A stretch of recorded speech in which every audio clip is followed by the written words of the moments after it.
Hey y'all, so I am, excuse me, as usual, excited about what we're going to dig into this week, and probably more so than normal, we're talking about the blood of Jesus. And so that's where we left off on Friday last week in Proverbs 31, verse 21.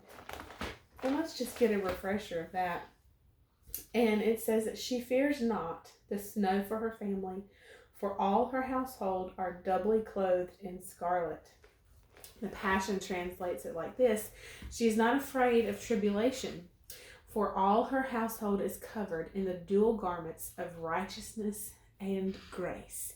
And don't you know that's what the blood of Jesus affords us? That's what his blood gives to us, is we are clothed in his righteousness and grace. And so we're going to dig into some passages in the Old Testament about that scarlet. The very first place that we'll go to is, there's so many in my Bible, but I don't have them all marked. We're going to go to Joshua chapter 2. And this is a place where it talks about the scarlet, and the scarlet actually being a symbol of safety and security.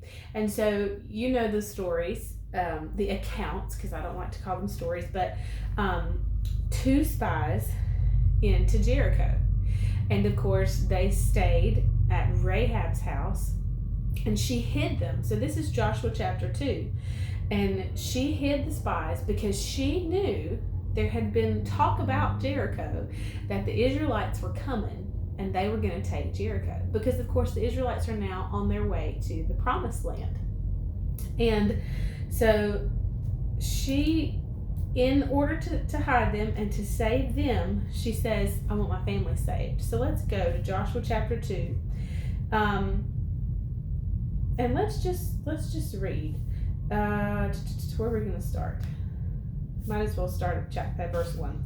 Joshua son of Nun sent two men secretly from Shittim as scouts, saying, go, view the land, especially Jericho. And they went and came to the house of a harlot named Rahab and lodged there. It was told the king of Jericho, behold, there came men in here tonight of the Israelites to search out the country. And the king of Jericho sent to Rahab, saying, bring forth these men who have come to you, who entered your house, for they have come to search out the land. But the woman had taken the two men and hidden them. So she said, yes, two men came to me, but I did not know where they had come from. And at gate closing time after dark, the men went out. Where they went I do not know. Pursue them quickly, for you will overtake them. But she had brought them up to the roof and hidden them under the stalks of flax, which she had laid in order there. So the men pursued them to the Jordan as far as the fords. As soon as the pursuers had gone, the city's gates were shut. Before the two men had lain down, Rahab came up to the roof. She said to them, and I know that the Lord has given you this land, and that your terror has fallen upon us, and all the inhabitants of the land are faint because of you. For we have heard how the Lord, let's hear these testimonies, for we have heard how the Lord dried up the water of the Red Sea for you when you came out of Egypt, and what you did to the two kings of the Amorites who were on the east side of the Jordan, whom you utterly destroyed. And when we heard it, our hearts melted. Neither did spirit or courage remain any more in any man because of you. For the Lord your God, he is God in heaven above and on earth beneath. Now then, I pray you, swear to me by the Lord, since I have shown you kindness, that you shall also show kindness to my father's house and give me a sure sign. And save alive my father and mother, my brothers and sisters, and all they have, and deliver us from death.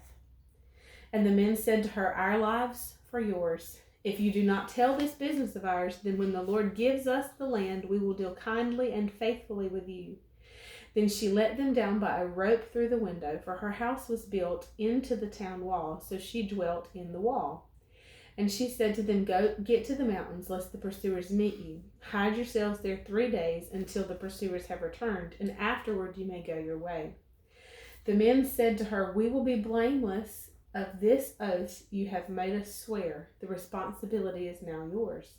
Behold, when we come into the land, you shall bind this scarlet cord in the window through which you let us down, and you shall bring your father and mother, your brothers, and all your father's household into your house. And if anyone goes out of the doors of the house into the streets, his blood shall be upon his head, and we will be guiltless. But if a hand is laid upon anyone who is with you in the house, his blood shall be on our head. But if you tell this business of ours, we shall be guiltless of your oath, which you made us swear. And she said, according to your words, so it is. Then she sent them away, and they departed, and she bound the scarlet cord on the windows. We'll pick up here tomorrow. I'll see you then. Bye, y'all.